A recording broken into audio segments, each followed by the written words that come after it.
corto massa com massa, eu quero saber qual é a velocidade. Então, V igual a 2GH raiz quadrada. Isolei a velocidade. Substituindo tudo, velocidade. Eu quero ver se eu vou conseguir espaço aqui para escrever tudo. Velocidade igual a raiz quadrada de 2 vezes 10 vezes o Hzinho. Quanto que é o Hzinho? 1. V igual... Ops, pessoal, desculpa aqui, cometi uma besteirinha, uma análise bem detalhe bobo aqui, mas é importante. Esse cara tem um detalhe, ele é lançado, né, com uma velocidade, ele é lançado lá, ó. Lançada com uma velocidade inicial de 4 metros por segundo. O que significa isso? Que aqui eu também tenho, eu não tenho energia cinética igual a zero. Eu tenho energia cinética mais energia potencial gravitacional, tá? Então, agora sim. Então, antes é energia cinética mais energia potencial gravitacional, depois vai ser apenas energia cinética linha. A energia cinética lá, meio de mv ao quadrado, v0 ao quadrado, mais energia potencial gravitacional, mgh, igual a energia cinética linha, meio de mv ao quadrado. Esse v é a velocidade aqui, né? Nesse ponto, imediatamente antes de colidir. Posso cortar as massas, porque as massas estão em todos os termos, e eu quero saber quanto vale v. Então, eu vou jogar o 2 para lá multiplicando, v ao quadrado igual a, esse passa multiplicando lá, vai ser v0 ao quadrado mais 2GH. Nossa, caímos em Torricelli aqui, hein, gente? Olha que legal isso aqui. Consegue reconhecer? Então, vamos lá. V ao quadrado vai ser V0 ao quadrado.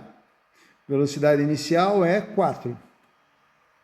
4 ao quadrado mais 2 vezes 10 vezes 1. V ao quadrado igual a 16 mais 20, dá 36, raiz quadrada, velocidade é 6. Raiz quadrada de 36, que é 6 metros por segundo. Então, portanto, no item 5, 6 metros por segundo é a letra E. Você vai caber tudo aqui. No exercício 6, olhando para ele agora. Então, vamos lá.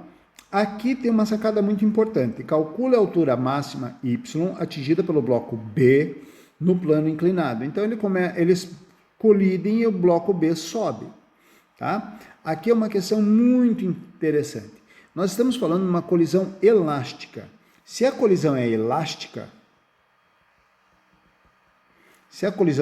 o que nós temos? Nós temos que ter conservação da quantidade de movimento do meu sistema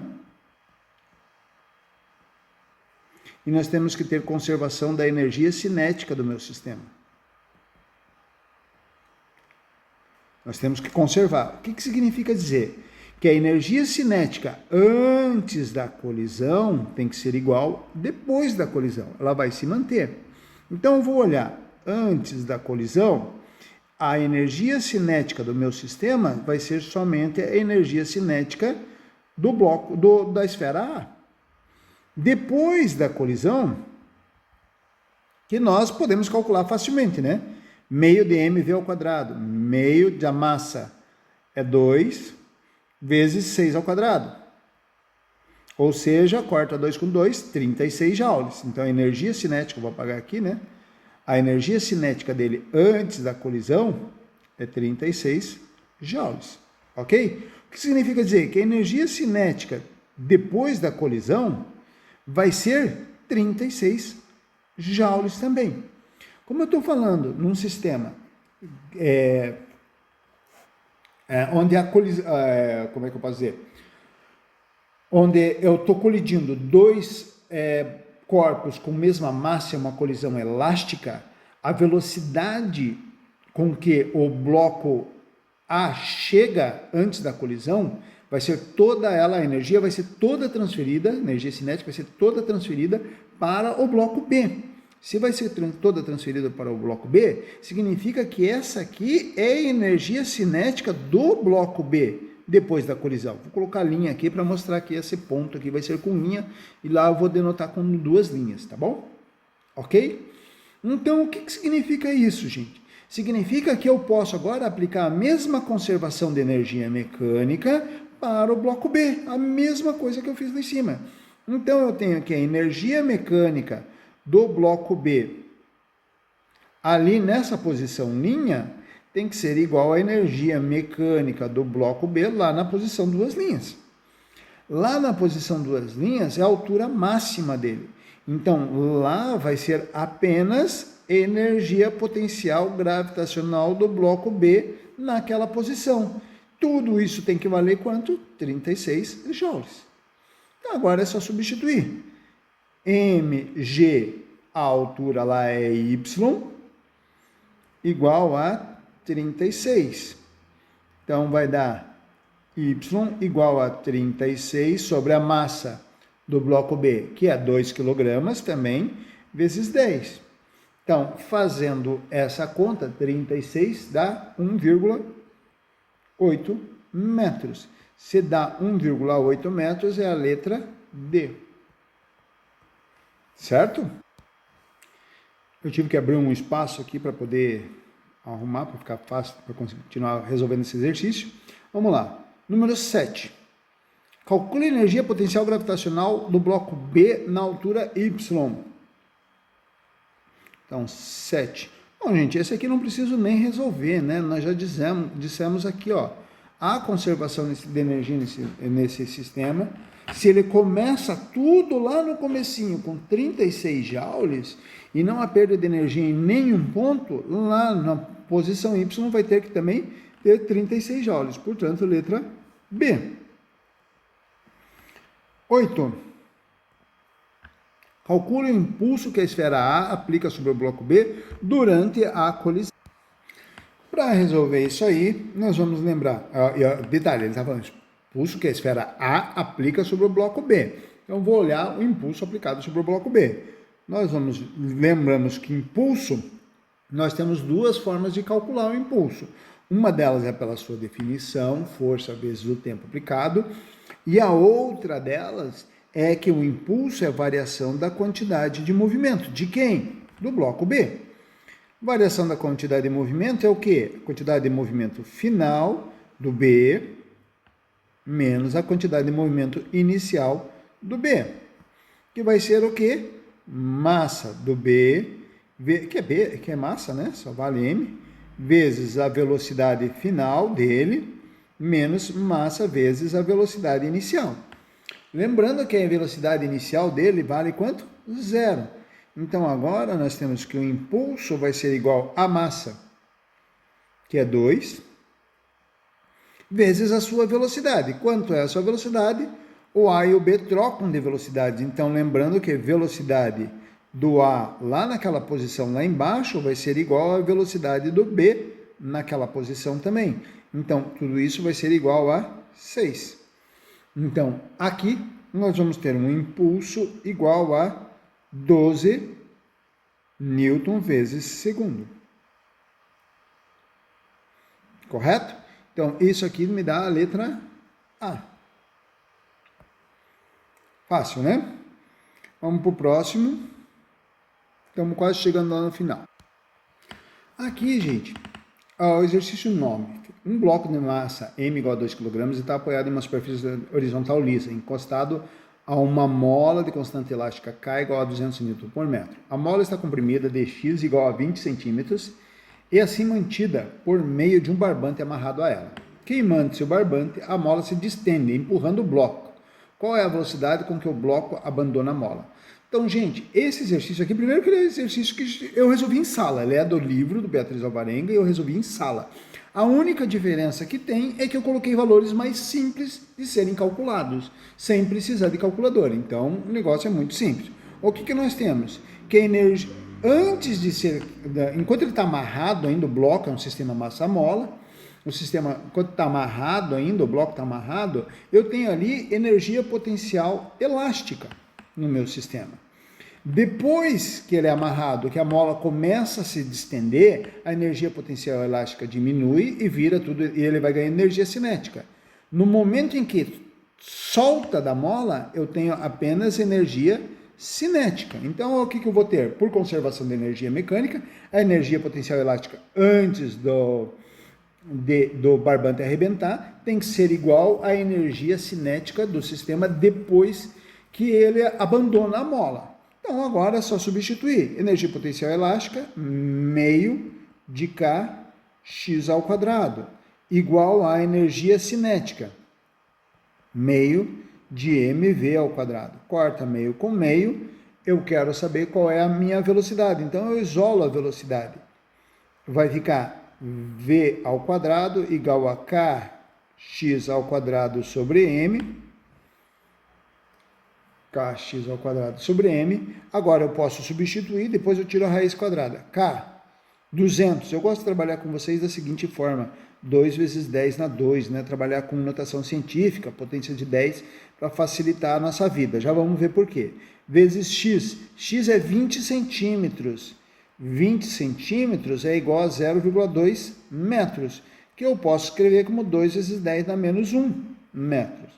Então, vezes 2 vezes 10 na menos 1 metros ao quadrado. Tudo isso divididos pela massa. A massa é 2 kg.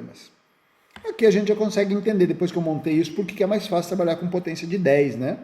Então, eu tenho aqui, corto esse 2 com 2, v ao quadrado vai ser igual. Eu vou ter 10 ao quadrado, e como que eu vou resolver esse ao quadrado aqui? Distribuindo 2 ao quadrado, 4, vezes, tem aquele, deixa eu colocar na ordem aqui para não ficar bagunçado. Então, 10 na 2, vezes 4, vezes, aqui 10 na menos 1 ao quadrado, 10 na menos 2. Esse 10 na 2 com 10 na menos 2 corta, vai ficar 4. Raiz quadrada de 4, puxa a calculadora, vai dar 2 metros por segundo. Então, esse aqui, resposta C. Então, note que é tudo muito igual ao que a gente já fez nos outros dois exercícios também. Muito simples, só um sisteminha diferente que apareceu aqui, que agora é com energia potencial elástica. Próximo, 10. Um tanque de massa M, vagão, que é um tanque igual a 60 kg, cheio com 40 kg de água, está se deslocando sobre trilhos retos horizontais, sem atrito, a uma velocidade de 10 metros por segundo. Em um dado instante, a água começa a escoar gradualmente por um pequeno orifício existente no fundo do assoalho. Qual é o módulo da velocidade do vagão após ter escoado exatamente metade da água? Na verdade, dá para ver que esse exercício aqui é um exercício do Beatriz Alvarenga, que eu mexi no texto, mexi um pouco em alguns valores, e trabalhei, mas é um exercício que já está lá, que é igual ao exercício que nós resolvemos em sala.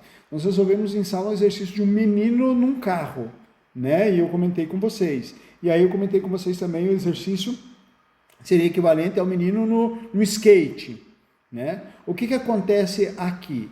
Aqui o vagão está indo, o tanque está se deslocando com uma velocidade V, e a água também. A água, conforme ela sai pelo furo, ela sai assim, mas para quem vê de fora, ela também vai executando, eu tenho que ela sai daqui também com velocidade V. Então, significa o quê? Que quando ela larga o meu sistema, ela mantém a mesma velocidade. E aí, por inércia do vagão, do meu sistema, e também por conservação da quantidade de movimento, a velocidade não muda. Então, a velocidade continua a mesma. Ela permanece a mesma. Então, ela vai ser a letra B. Aqui eu não preciso nem fazer conta. É só lembrar relacionado àqueles outros, o exercício que nós fizemos em sala e o exercício que já tinha no Beatriz Alvarenga, que vocês devem ter feito. Bom, nossos dois últimos problemas, né? Um contexto só, problemas 11 e 12. Duas esferas de aço A e B, de mesma massa, MA igual a MB, estão sobre uma superfície horizontal lisa. A esfera B, inicialmente em repouso, é atingida obliquamente pela esfera A, que se movia com velocidade VA igual a 10 metros por segundo. Após a colisão, a A passa a se mover com velocidade de VA' igual a 8 metros por segundo, formando um ângulo de 37 graus com a direção de sua velocidade inicial. Esse aqui é muito parecido com o que nós fizemos em sala também. Eu chamei a atenção de vocês que iria cair. ou aquele, ou esse, ou qualquer outro que poderia aparecer, né? O que nós temos aqui? Primeiro vamos tentar entender o problema, depois vamos pensar na resolução, tá? Então, quando eu pego, lanço a esfera B está parada, tá? A, B. Somente A tem uma velocidade VA, correto? Então, isso é antes da colisão. Bom, nós sabemos que se eu estou falando em colisão, eu vou ter que analisar a quantidade de movimento do meu sistema. Nesse sistema, a quantidade de movimento total, ele vai ser a quantidade de movimento do A mais a quantidade de movimento do B.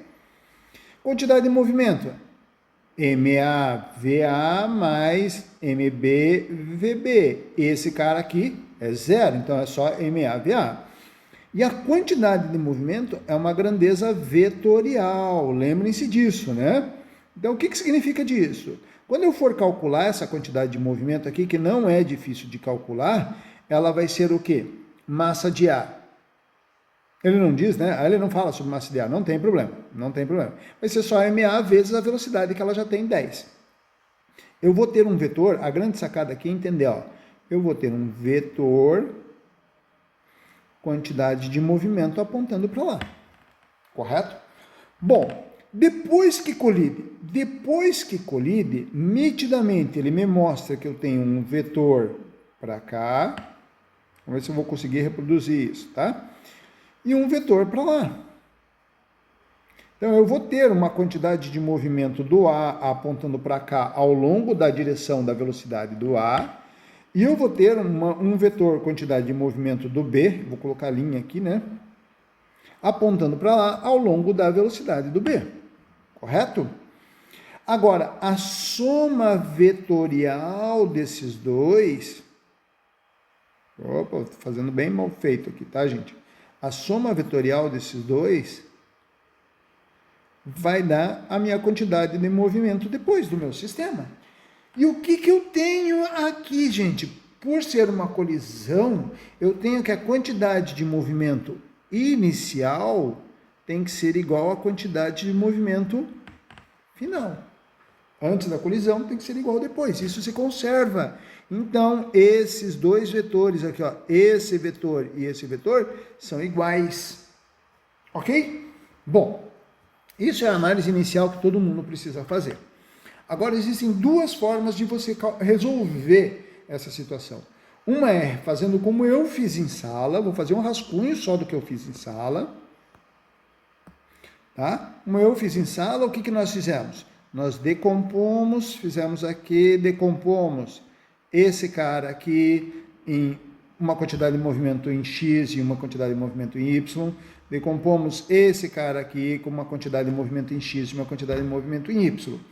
E dissemos que o QBY tem que ser igual a QAY, linha, né? Que é depois. E nós dissemos que o QBX mais o QAX, que são os dois vetores que estão ao longo do eixo X, tem que ser igual a esse valor aqui, ó, de quezão, antes. Ok? Foi isso que nós fizemos. Aí decompomos tudo, fizemos um monte de coisa. Mas tem uma sacada aqui que eu guardei para ver se alguém aí tem essa nuance de quem realmente estudou vetores, quando teve vetores lá, quando nós falamos em vetores, trabalhou, entendeu, compreendeu, correu atrás e viu exatamente isso, tá? Que é o seguinte, ó, como eu vou reproduzir esse desenho que eu fiz aqui em cima, eu tenho QB, linha, eu tenho QA, linha, ok?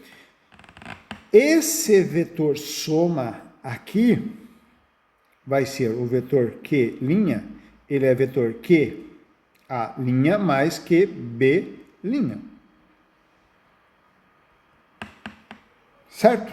Ótimo, perfeito. Ele vai ser aquele vetor lá que eu desenhei para cá, tá? Mas não é isso que eu quero que vocês entendam agora. O que eu quero que vocês entendam é que se eu pegar, quero ver se eu consigo selecionar aqui, se eu selecionar esse vetor aqui e arrastar esse vetor para cá, Eu vou fazer, antes de fazer isso, eu vou fazer aqui diferente, tá? Eu vou desenhar o nosso vetor soma direitinho. Deixa eu mudar aqui. Nosso vetor soma é uma linha paralela a essa. Deixa eu copiar isso aqui, né? Copiar. Colar.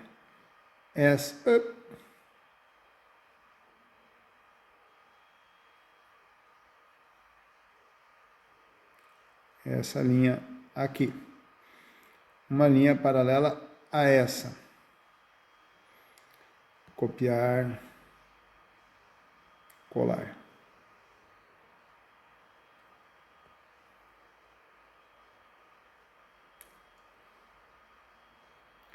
Para construir bem direitinho, tá? Vou agora desenhar o meu vetor soma Qzão. Esse é o meu vetor soma Qzão. Ok? Notem que se eu pegar, do jeito que eu fiz aqui, se eu pegar o meu vetor, em vez de pegar esse vetor aqui, fazer a soma como eu fiz esses dois, eu deslocar esse vetor, deslocar ele para cá, dá na mesma. Então eu vou ter um sistema em que vai aparecer aquele e esse aqui. O que significa dizer, gente, que eu tenho aqui construído um vetor, dois vetores. Onde eu tenho lá, as velocidades são proporcionais, né? As velocidades são proporcionais a eles. Eu vou ter a mesma configuração para velocidades. Essa aqui é a minha velocidade final do meu sistema. E esse aqui é a minha velocidade B'. E essa aqui é a minha velocidade VA'. O que eu sei dessa história aqui? Que esse cara aqui mede, depois, VA 10 metros por segundo. Esse cara aqui, depois da colisão, mede 8. Se aqui eu tenho 10 metros por segundo, aqui eu tenho 8 metros por segundo, eu tenho a formação aqui de um triângulo que é pitagórico, onde se aqui é 8, aqui é 10, aqui tem que ser 6 metros por segundo. Então, aqui eu já resolvo essa questão aqui, que é a letra E, 6 metros por segundo, a questão 11. Só analisando os vetores, tá? Das velocidades. E aí, eu vou para o ângulo formado entre eles. De novo, se eu tenho aqui um triângulo pitagórico, esse cara aqui é 90 graus. Correto? Se ele é 90 graus, eu vou olhar quais são os ângulos que eu tenho no meu sistema. No meu sistema, eu vou olhar lá, ó. O A, ele saiu com 37 graus em relação a quem? A horizontal. Isso é importante. Se ele saiu em relação à horizontal com 37 graus, significa que aqui é 37 graus. Se aqui é 37 graus, vou colocar ele de novo em relação à horizontal. Desculpa. É aqui, ó. Aqui vai dar 37 graus. Ah, aqui não está horizontal, mas é o meu desenho, né, gente? Meu desenho que está ruim, tá? Meu desenho que está ruim, mas ele é a mesma linha horizontal. Porque o inicial está na horizontal, né? Então ele também tem que estar, esse 10 aqui também tem que estar na horizontal. Esse aqui é 37. Então, se aqui é 37, aqui é 90, complementar aqui tem que ser 53 graus para completar um ângulo, os ângulos internos de um triângulo retângulo. 53 graus. Então, letra D. 53 graus. Então, viram, nesse exercício aqui eu fiz bastante bagunça, mas dá para analisar ele geometricamente. Basicamente geometricamente. Com pouca física, uma análise física inicial, mas sem muita conta matemática. Ok? Espero que vocês tenham entendido, que vocês tenham gostado. Qualquer coisa me procurem. Um abraço para vocês. Tchau, tchau.